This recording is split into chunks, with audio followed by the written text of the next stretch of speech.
मैं रघुनाथ गुरुजी गिरनार से गुरु गोरखनाथ सेवा समिति का कार्याध्यक्ष हूँ और मैं एक संशोधक अध्यात्म और विज्ञान का समन्वय करने वाला एक शोधकर्ता संशोधक और दिव्यांग इंडियन चैम्बर ऑफ कॉमर्स के संस्थापक अध्यक्ष और दिव्य शांति परिवार का अध्यक्ष हूँ।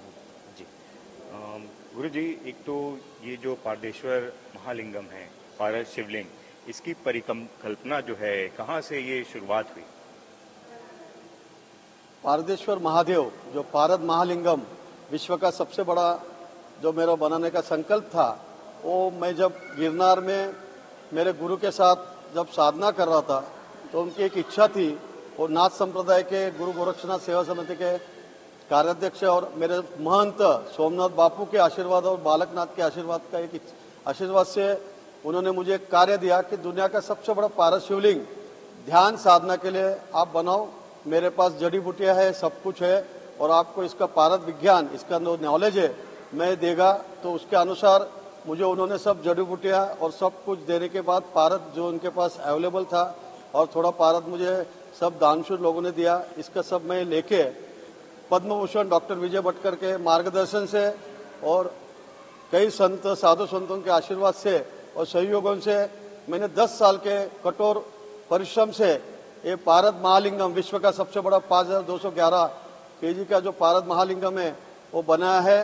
और यहाँ पे हरिद्वार में उसकी स्थापना राजू बंसल जी जो मेरे अत्यंत प्रिय व्यक्ति है, जिन्होंने मेरा निवेदन स्वीकार करके इस साईं बाबा के दरबार में इस पारस महालिंगम का हरिद्वार में उत्तराखंड में प्राण प्रतिष्ठा करने के लिए उन्होंने जो हमें सहयोग किया, मार्गदर्शन किया और जो मदद किया है उसके लिए मैं धन्यवाद कहता हूँ। और सभी भक्तजनों को, शिव भक्त, साई भक्त, सबको, नाथ संप्रदाय के सभी लोगों को मेरा निवेदन है, इस प्रोग्राम को कल का जो प्राण प्रतिष्ठा के सब विराजमान होके भगवान भोलेनाथ का, साईं बाबा का आशीर्वाद ले और विश्व शांति, विश्व कल्याण के लिए प्रार्थना करें।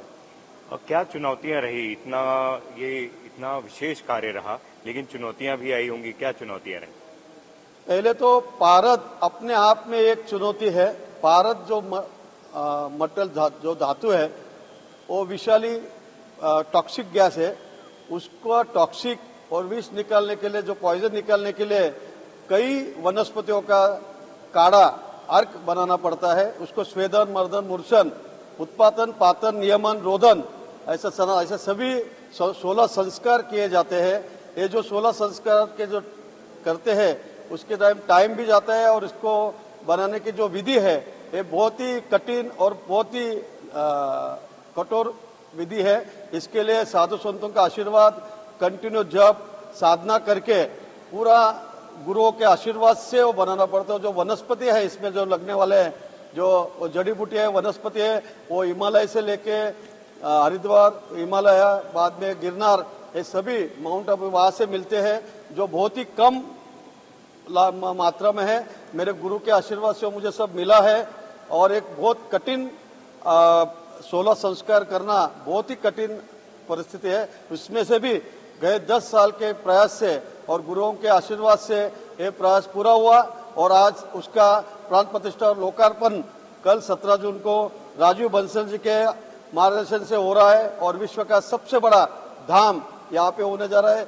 हमारे चाचा जी जो दिनेश बंसल जी है, उनके भी आशीर्वाद से और सभी साधु संतों के आशीर्वाद से हरिद्वार में ये बहुत बड़ा महोत्सव होने जा रहा है। उसका पूरा श्रेय मैं राजू बंसल जी को देता हूँ, जिन्होंने ये हमारा जो परिश्रम है, जो हमारी इच्छा जो है सबका, हरिद्वार में पारस शिवलिंग का निर्माण हो, जो विश्व शांति, विश्व कल्याण के लिए, साधना, ध्यान के लिए, जो उत्तराखंड अपने आप में देवभूमि है, इस देवभूमि में केदारनाथ जो यहाँ पे एक केदारेश्वर महादेव जो मोक्ष का स्थान है, ऐसे मोक्ष के स्थान में ध्यान साधना करके लोग पारस शिवलिंग के और यहाँ पे धाम में आके ध्यान साधना करके अपना मन शांति, मोक्ष के लिए और सुख शांति, समृद्धि के लिए यहाँ पे आए। ऐसे राजू बंसल जी को मैं वापस एक बार धन्यवाद कहता हूँ कि इन्होंने इतने अच्छा प्रोग्राम यहाँ पे किया है और ऐसे भव्य दिव्य प्रोग्राम यहाँ पे हो रहा है जो आज तक न भूतो न भविष्य ऐसा साईं बाबा के साथ विश्व का सबसे बड़ा पारस महालिंगम का यहाँ पे स्थापना होने जा रहे हैं।